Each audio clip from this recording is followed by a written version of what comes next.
আজ আমরা জানি যে অভয়ার জন্মদিন এবং সেই উপলক্ষে তার মা বাবা ডাক দিয়েছে সবাইকে পথে নামার জন্য।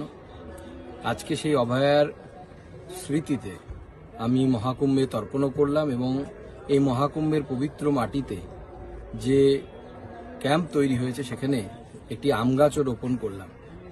আশা করব যে আমাদের এই সকলের প্রয়াস, ঐক্যবদ্ধ প্রচেষ্টা আগামী দিনে যারা বৃহত্তর চক্রান্তে জড়িত ছিল তাদেরকে আইনের সামনে আনবে এবং উপযুক্ত শাস্তি পাবে। আমরা অভয়াকে ভুলিনি, ভুলতেও দেব না।